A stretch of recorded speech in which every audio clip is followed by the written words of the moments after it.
Hey friends, welcome back to our channel सेल्फेज be your better self. तो हमने ज़ैट 2022 का फर्स्ट डीआई सेट शेयर किया था आपके साथ। जिन्होंने नहीं देखा है वो दिए हुए आई बटन पर जो लिंक दिया हुआ है एंड डिस्क्रिप्शन में भी लिंक दिया हुआ है, उन पे जाकर के क्लिक करके देख सकते हैं। तो आज हम बात करेंगे DI 2 की, क्योंकि last year papers are very important, तो उनको आप अच्छे से कर लीजिएगा सो दैट आपको प्रॉपर एक आइडिया मिल जाएगी क्या किस तरीके से माइंडसेट होता है ज़ैट वालों का, क्या स्ट्रैटेजीज होती है, किस टाइप के क्वेश्चंस आते हैं, क्या आपका स्ट्रॉन्ग एरिया है। DI one of the strongest areas होते हैं बहुत लोगों के एंड बहुत डुएबल होते हैं। ट्रस्ट मी, 4 DI आएंगे तो 4 में से 3 तो आप डेफिनेटली कर सकते हैं एंड करके आने चाहिए यार। तो मतलब वो तो मिस करने वाले मेरे हिसाब से नहीं बनते हैं। बाकी देखिए सबका अपना अपना फोर्ट है। तो देखते हैं DI 1 तो मैंने कहा था बहुत आसान है, 5 से 7 मिनट का है। DI 2 आज कितनी देर का है देखते हैं फटाफट से। Let's get start. So this is a second DI। क्या कह रहा है ये, कुछ स्टॉक मार्केट का सारा से लग रहा है। The given candlestick chart depicts the prices of a particular stock.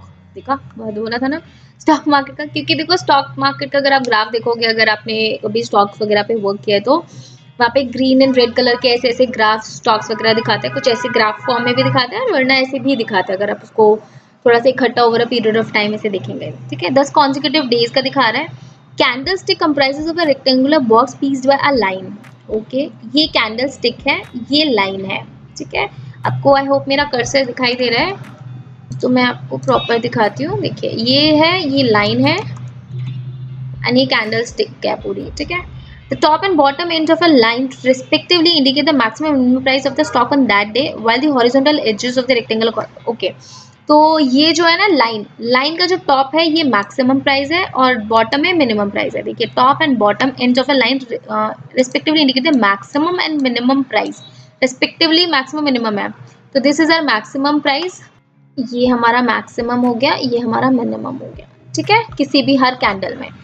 Okay, well जो हॉरिजॉन्टल एजेस है रेक्टेंगल के वो corresponds to opening and closing price. तो स्टॉक का एक क्लोजिंग प्राइस होता है एंड ओपनिंग प्राइस होता है। ठीक है, पर कौन सा ओपनिंग है कौन सा क्लोजिंग, देखो ये गलतफहमी में मत रहिएगा कि ओपनिंग प्राइस हमेशा क्लोजिंग प्राइस से कम होता है। नहीं, वो तो ज़्यादा भी हो सकता है। अब ये कैसे डिसाइड होगा, इसने मेंशन कर रखा है if the rectangle is wide opening price is lower than the closing price. तो ये हमारा जो वाइट है ये ओपनिंग प्राइस होगा इस केस में, ये वाला है, and this is closing price because opening is less than the closing price. but अगर black है तो other way around होगा, which means opening price is more than that the closing price. तो इस केस में this is our opening price and this is our closing price. ठीक है, but maximum and minimum में कोई चेंज नहीं है, ऑब्वियसली बात है मैक्सिमम मिनिमम वही रहेंगे। ठीक है, तो ये इसने इस बारे में बता रखा है। Let's see the questions. इतना ही ग्राफ है, तो I don't think again this DI is also very difficult. Hardly 10 minute लग जाएंगे ज़्यादा से ज़्यादा। क्वेश्चंस देखते हैं, उसके बेसिस पे समझ जाएगा। पहला क्वेश्चन कह रहा है on which day saw the maximum percentage increase. Percentage increase है तो परसेंटेज भी बताना है एंड इंक्रीज है। ठीक है, in the stock price at closing from the opening. Okay, closing पर परसेंटेज इंक्रीज ओपनिंग से बताना है। क्लोजिंग एंड ओपनिंग का क्या सीन है, अगर वाइट वाला है तो ओपनिंग तो हमेशा कम रहेगा क्लोजिंग से। ठीक है, और अगर ब्लैक वाला है तो ओपनिंग हमेशा ज़्यादा रहेगा क्लोजिंग से। तो ब्लैक वालों में जिसमें मेरा ओपनिंग क्लोजिंग से ज़्यादा है, ओपनिंग ध्यान से समझिएगा, ओपनिंग क्लोजिंग से अगर ज़्यादा है तो क्या मैं क्लोजिंग में परसेंटेज इंक्रीज देख सकती हूँ? ऑब्वियसली नॉट, वहाँ तो परसेंटेज डिक्रीज होगा। क्वेश्चन ध्यान से पढ़िए, क्वेश्चन में कहा है उसने कि परसेंटेज इंक्रीज चाहिए मुझे, क्लोजिंग पर चाहिए ओपनिंग से। क्लोजिंग पर इंक्रीज जब होगा जब क्लोजिंग ज़्यादा होगी ओपनिंग कम होगी। बट ब्लैक वालों में तो क्लोजिंग कम है ओपनिंग ज़्यादा है, तो यहाँ परसेंटेज डिक्रीज निकलेगा। कितना निकलेगा उससे फर्क नहीं पड़ता, लेकिन निकलेगा हमेशा डिक्रीज ही। तो ब्लैक वाले में जितने भी डेज आएंगे वो सारे मैं कंसिडर नहीं करूँगी, तो मुझे कंसिडर डेज हमेशा वाइट वाले ही करने पड़ेंगे। 1, 2, 3 एंड 10 ये सारे हमारे वाइट वाले हैं, तो 1, 2, 10 हटा देते हैं। तो 6 एंड 7 ये मेरे ब्लैक बॉक्सेस वाले हैं जिसमें मेरा ओपनिंग प्राइस क्लोजिंग से ज़्यादा है, जहाँ पे मेरा परसेंटेज इंक्रीज नहीं निकाल सकती। अब 1 to 10 की कहानी है तो 3 भी हम हटा देते हैं, तो 3 भी मेरा कंसिडरेबल नहीं है। तो 1 to 10 में मुझे कंपैरिजन करना है कि ये opening price closing price percentage increase decrease किसका ज़्यादा है किसका कम है। ठीक है, ओके, देखिए अब परसेंटेज इंक्रीज हम कैसे निकालते हैं? परसेंटेज इंक्रीज निकालने के लिए what we have to do, जो चेंज होता है ऊपर न्यूमरेटर में मेरा आता है चेंज, कि ओपनिंग से क्लोजिंग में कितना चेंज हुआ है, divided by opening price, right? Base value divide by base value में मेरा ओपनिंग प्राइस ही आएगा, राइट? अगर मैं यहाँ पे बात करूँ 1 और 2 की, ध्यान से देखिए 1 और 2 में चेंज ऑलमोस्ट सेम है, मतलब मैं एग्जैक्ट वैल्यू पे नहीं जा रही हूँ, बट आप इतना तो चेंज देख ही सकते हैं ना। देखो यहाँ से यहाँ मैं पूरी वैल्यू भी ले सकती हूँ। दिस इज 2360 2380, ये 20 के डिविजन्स पर बने हुए हैं, ठीक है। 2020 के डिवीजन पर अगर मैं बात करूँ, दिस इज क्लोज टू 2362 मान लीजिए इसको, सॉरी 2365 हो गया ये वाला, एंड दिस इज 23 कितना है 895 के करीब है, ठीक है। 65 से 95 30 का चेंज है डिवाइडेड बाय 2365, ये हम लिख सकते हैं, लेकिन आई डोंट थिंक इसके लिखने की इतनी जरूरत है। ये वाला जो चेंज है मतलब तकरीबन ऑलमोस्ट सेम से लग रहे हैं दोनों, थोड़ा बहुत फर्क होगा, ये 30 है तो वो मतलब 27-28 के करीब बनेगा, ठीक है। बट फर्क का है बेस वैल्यू में। अगर मेरा ये चेंज, आप समझ रहे हो, ये वाला जो चेंज है और ये चेंज दोनों का बराबर है, but base value opening price मेरी डे 1 की कम है, डे 2 की ओपनिंग प्राइस मेरी ज़्यादा है, बेस से डिनोमिनेटर मेरा जितना छोटा होगा ओवरऑल वैल्यू मेरी उतनी बड़ी होगी। ये तो चीज़ मानते हैं ना, ये चीज़ तो हमें पता है ना कि डिनोमिनेटर जितना छोटा होगा ओवरऑल वैल्यू इतनी ज़्यादा होगी। तो डिनोमिनेटर मेरा डे 1 का छोटा है, जबकि न्यूमरेटर जो है मेरा ऑलमोस्ट बराबर है दोनों का, ठीक है। तो अल्टीमेटली वैल्यू मेरी डे 1 की ज़्यादा आएगी डे 2 से। ये बात तो क्लियर हो गई। रीजन बीइंग, दोबारा मैं बता देती हूँ, ये जो चेंज है दोनों का ऑलमोस्ट सेम है, बट क्योंकि डिनोमिनेटर मेरा डे 1 का छोटा है तो ओवरऑल वैल्यू मेरी डे 1 की ज्यादा आएगी डे 2 से, ठीक है। तो डे 2 तो मेरा आंसर हो नहीं सकता। नाउ कंपैरिजन करना है डे 1 और डे 10 में, ठीक है। अब डे 1 डे 10 में देखूं तो यस, डे 10 की बेस वैल्यू बहुत कम है डे 1 से, दिस इज 2365 है, तो दिस इज 2280 के करीब है, जो कि बहुत ज्यादा है, ठीक है, मतलब बहुत ज़्यादा कम है, 80 कम है, आ रही है उससे। बट अगर मैं चेंज की बात करूँ तो चेंज भी काफ़ी कम है। ये देखो ये चेंज, ये ऑलमोस्ट उसका आधा लग रहा है। अगर ये 30 है तो ये चेंज है 2380 से, दिस इज 15 का चेंज है तकरीबन, ठीक है। तो ये 15 का चेंज है, बेस वैल्यू है 2280, वो 30 का चेंज है, बेस वैल्यू 2365 डे 1 की, ठीक है। तो न्यूमरेटर जो है वो मेरा ऑलमोस्ट डे 1 का न्यूमरेटर ऑलमोस्ट डबल है, देखो। बट जो मेरी बेस वैल्यू है ज़्यादा मतलब ऑब्वियसली बात है डबल थोड़ी है वो उसकी, उससे सिर्फ 80 का ही 80-85 का ही फर्क है। In a nutshell overall again day 1 जो है वो डे 10 से भी ज़्यादा होगा। देखो हमें सिर्फ बेस वैल्यू नहीं देखनी होती, सिर्फ चेंज नहीं देखना होता, न्यूमरेटर भी देखना है, डिनोमिनेटर भी देखना है। अब डे 1 और डे 2 में तो मैंने कंपैरिजन किया कि न्यूमरेटर ऑलमोस्ट बराबर है, बट क्योंकि डिनोमिनेटर डे 1 का छोटा है तो ओवरऑल वैल्यू डे 1 ज़्यादा देगा। अब डे 1 और 10 में कंपैरिजन की जब बात आई तो मैंने देखा कि डे 10 का न्यूमरेटर तो छोटा है, लेकिन सॉरी डे 10 का डिनोमिनेटर तो छोटा है लेकिन न्यूमरेटर भी छोटा है। छोटा कितना, और मतलब पूरा हाफ ही है उसका, ठीक है। तो अगर न्यूमरेटर हाफ है और डिनोमिनेटर तो हाफ नहीं हुआ, डिनोमिनेटर तो मेरा थोड़ा सा ही कम है, प्लस माइनस में ही है, तो अल्टीमेटली डे 1 की वैल्यू ज़्यादा आएगी डे 10 से। अगर आपको ऐसा नहीं लग रहा है, बिलीव नहीं हो रहा, तो आप कैलकुलेटर से कैलकुलेट कर सकते हैं। इसकी डे 1 की वैल्यू डे 10 से हमेशा ज़्यादा आएगी ये दोनों केसेस में, क्योंकि न्यूमरेटर उसका ऑलमोस्ट डबल हो रहा है बट डिनोमिनेटर डबल नहीं हो रहा है, ठीक है। तो इसीलिए day 1 would be my correct answer rather than day 10। अब ये समझ आओ तो ये आप फ्रैक्शंस कंपैरिजन आपको आने चाहिए डीआई में। अगर आपको ये कंपैरिजन करने आते हैं तो डीआई वुड बी काफ़ी हद तक केक वॉक फॉर यू, ठीक है। तो आप इन सब चीज़ों पे वर्क कीजिए। Let's moving on to the another question, but before that मुझे थोड़ा सा मिस क्लियर करने दीजिए, वरना आपको अगला क्वेश्चन समझ नहीं आएगा। कह रहा है नेक्स्ट क्वेश्चन में, what is the highest magnitude of change over 2 consecutive days. Okay, highest magnitude है। मैग्नीट्यूड ऑफ चेंज का मतलब पॉजिटिव भी हो सकता है, नेगेटिव भी हो सकता है। इसका मतलब ये नहीं है कि मुझे इंक्रीज ही देखना है, इसका मतलब ये नहीं है कि मुझे डिक्रीज ही देखना है। This can be increase, this can be decrease, ठीक है। तो मैग्नीट्यूड चेंज चाहिए मुझे। फॉर एग्जाम्पल डे 1 से डे 3, डे 3 से डे 5, मतलब डे 5 से day 7। Okay, maximum period touch by the stock price during day period, choose the closest among the given options. Okay, देखते हैं। अगर मैं डे 1 से लूँ तो डे 1 से डे 3 तक का मैक्सिमम ये कितना है, देखो अब हम मतलब प्रॉपर वैल्यू पे मत जाना कि दिस इज, अभी कभी ऐसे करने लग जाओ दिस इज 2415, ऐसे मत करना। डिविजन्स देख लो यार, मुझे ये पता है कि 2020 के डिविजन्स है, राइट। तो 2020 के डिविजन्स हैं, तो अगर मैं यहाँ से ये वैल्यू लगाऊँ, ये 20 है, तकरीबन 5 है, तो यहाँ 25 का चेंज है। मैग्नीट्यूड देखना है, परसेंटेज चेंज नहीं देना, ये 25 का चेंज है।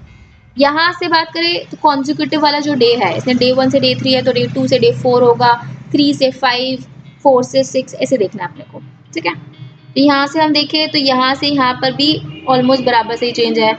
4 से 6 का अगर हम देखें, ये सॉरी 3 से 5 का पर देखें तो ठीक है। यहाँ देखो ये वाला चेंज देखो, ये चेंज काफ़ी बड़ा लग रहा है मुझे कंपैरेटिवली। डे 4 से डे 6 तक का चेंज देखो, 20 का ये डिवीजन हुआ, 20 का ये डिवीजन हुआ, और ये डिवीजन है मेरा कितना, 15 डिवीजन ये है, 20 20 15, तो दिस इज 55, तो यही हो गया मेरा 20 20 40 और 15 55 हो गया। तो 55 का चेंज तो है, तो 55 का चेंज है, तो 50 and 40 are ruled out and I do not have any option 55। तो इसका मतलब कोई वैल्यू ऐसी होगी जो 55 से भी ज़्यादा है, तो मे बी 60 70 80 में से आंसर होगा। लेट्स सी कोई और बनता है क्या। देखो 5 से नीचे की तरफ जाएंगे तो 5 से 7 देखना पड़ेगा मुझे, तो 5 से 7 कितना बन रहा है ये 55, तो मतलब ये 20 हो गया, ये 15 हो गया, ये भी हो गया, तो इतना ज़्यादा नहीं बन रहा, ठीक है।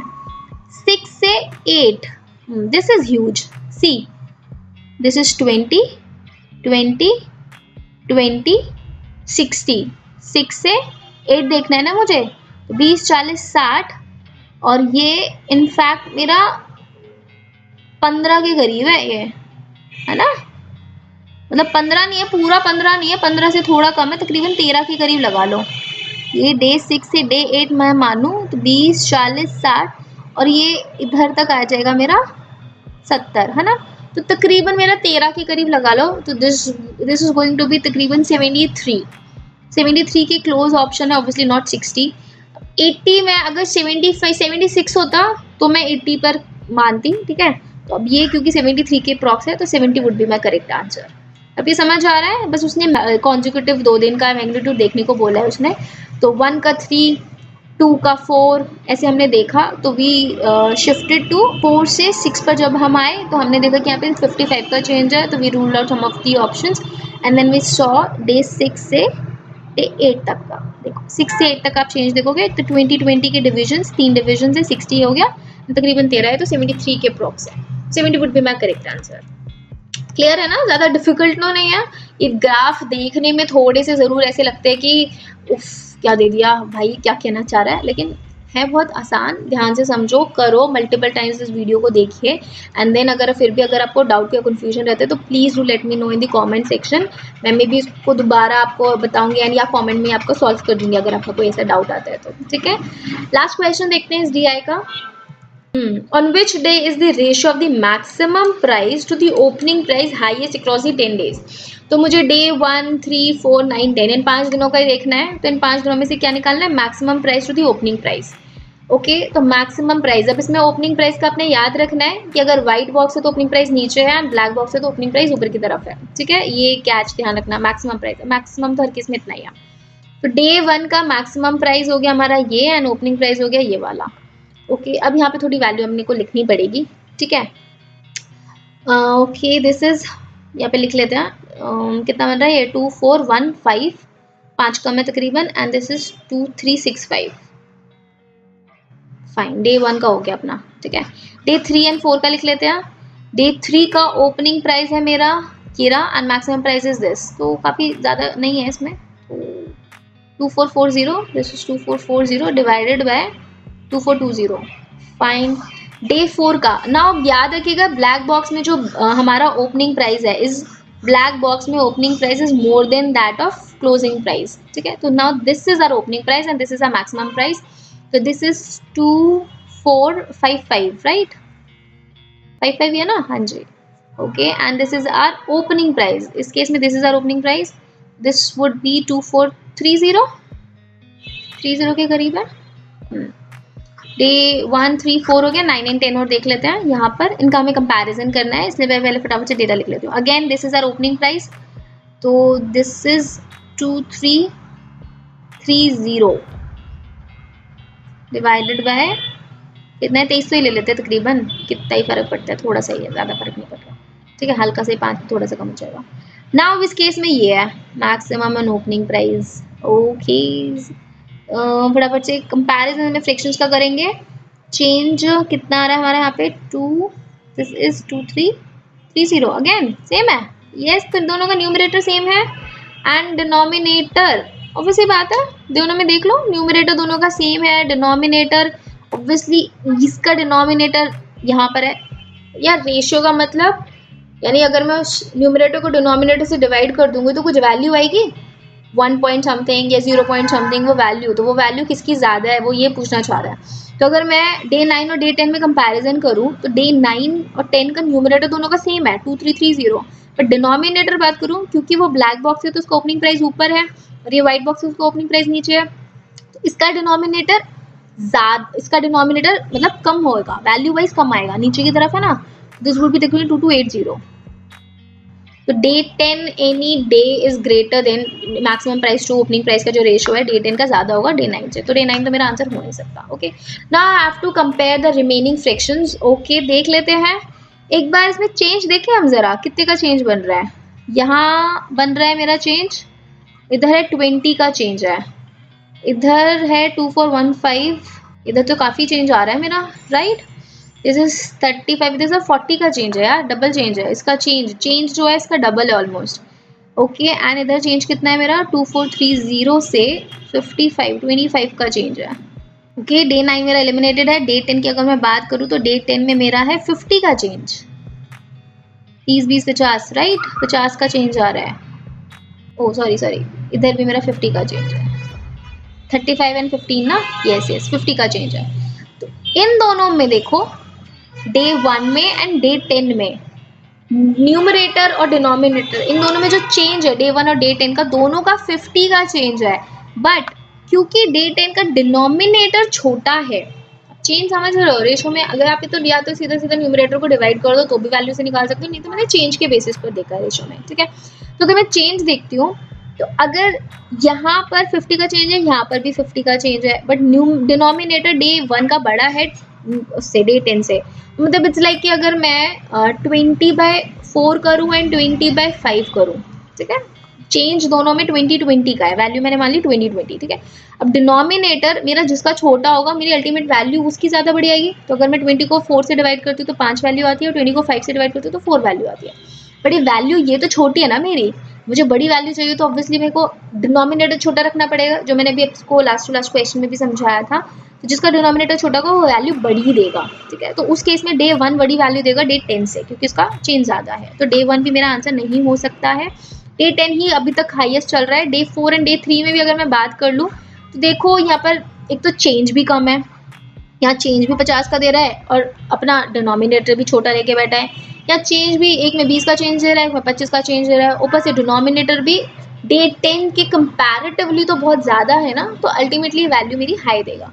इट्स लाइक कि मैं यहाँ पर 20/4 कर रही हूँ और वहाँ पर मैं 5 बाय कितना कर रही हूँ, लेट्स से 8 कर रही हूँ, तो ऑब्वियसली कौन सी वैल्यू बड़ी होगी, 20/4 वैल्यू बड़ी होगी, क्योंकि यहाँ पे चेंज भी बड़ा है एंड डिनोमिनेटर भी छोटा है, या चेंज भी छोटा है एंड डिनोमिनेटर भी बड़ा है, समझ रहे हो ना। जब कभी भी फ्रैक्शंस में बहुत कंफ्यूजन हो ना तो छोटी वैल्यू लेकर देखिए, बड़ी वैल्यू में डेटा समझने में दिक्कत होती है, छोटी वैल्यू से समझोगे तो बहुत जल्दी समझ आएगा। तो अगेन मेरे डे 3 एंड डे 4 भी नहीं आंसर हो सकते हैं फ्रैक्शंस कंपैरिजन में, तो day 10 would be my correct answer, since यहाँ पे चेंज भी ज़्यादा बड़ा दे रहा है एंड डिनोमिनेटर में वैल्यू भी छोटी, तो ओवरऑल वैल्यू मेरी बड़ी बनेगी। तो आप समझ रहे हो, माइंडसेट समझो ज़ैड का कि वो वैल्यू जो दे रहा है वो आपको ये नहीं बोल रहा है। अगर मैं कैलकुलेटिव की भी बात करूँ, कैलकुलेटिव आपको देखने में ज़रूर लग रहा है, लेकिन वो एक्यूमेंट चेक कर रहा है आपका कि क्या आप वो बच्चों की तरह प्रॉपर सॉल्व करते हैं, डिवाइड करते हैं। देखो कोई एक आधा क्वेश्चन तो होता ही है जिसमें आपको सॉल्व करने की है डिवाइड, जो बहुत क्लोज वैल्यू है, मान लीजिए कि मेरा यहाँ पर चेंज यहाँ 60 का चेंज हो जाता है, 70 का चेंज हो जाता या 80 का चेंज हो जाता है, जैसे पिछले क्वेश्चन में नहीं हुआ था, वहाँ 15 का चेंज था, 30 का चेंज था, तो ऑलमोस्ट डबल हो रहा था। तो अगर ऐसा कुछ हो जाता है ऑलमोस्ट क्लोज सी वैल्यू आ रही है तो मैं मान सकती हूँ कि मुझे प्रॉपर कैलकुलेट करने की ज़रूरत पड़ती, लेकिन वैसा डेटा देता नहीं है। डेटा कैलकुलेटिव लगेगा बट होने को इतना होता नहीं है। अगर आप नॉर्मल अपना एक्यूमेंट इस्तेमाल करें, कंपैरिजन ऑफ फ्रैक्शंस आपको अगर आता है, चेंज देख लो, बेस वैल्यू देख लो, मल्टीपल्स देखिए, ये सब चीज़ें अगर आपको करनी आती हैं तो DI इज सीरियसली ईजी। जैट में 4 में से आप 3 आराम से कर सकते हैं, इतनी मुश्किल की बात नहीं है, ठीक है। तो आई होप आपको समझ आया हो। अगर कोई दिक्कत है तो प्लीज़, जैसे मैंने भी बोला था पहले, मुझे फिर से कमेंट में ज़रूर बताइएगा कि कौन से किस पार्ट में आपको इशू हो रहा है। अगर मैं थोड़ी ज़्यादा खिचड़ी पका के भी लिख रही हूँ तो वो भी मुझे बताइएगा, ठीक है। एंड नेक्स्ट वीडियो में हम इसका थर्ड पार्ट लेकर आएंगे जो DI3 है ज़ैट 2022 का। एंड अगेन, अगर आपने अभी तक फर्स्ट पार्ट नहीं देखा है या ज़ैट का स्ट्रक्चर सिलेबस नहीं देखा है तो वो भी देख लीजिए। Along with that please do take mock, seriously mock दीजिए, लास्ट ईयर पेपर्स दीजिए। एंड अगर आप मॉक के रिगार्डिंग सेल्फेस की टेस्ट सीरीज चाहते हैं तो हमारे दिए हुए नंबर्स पर कॉल करके हमसे कांटेक्ट कर सकते हैं। Will provide you at the very nominal price. XAT, NMAT, SNAP, TISSNET, इन सबके मॉक्स, CMAT, इन सबके मॉक्स आपको अवेल करा सकते हैं, ठीक है। नहीं तो आप जहाँ से भी तैयारी कर रहे हैं, wish you all the very best. Do practice very well and keep pacing yourself. Also, please like, share and subscribe the channel. It really motivates us. चलिए इसी के साथ मिलेंगे अगली वीडियो में. Bye bye, take care and keep pacing yourself.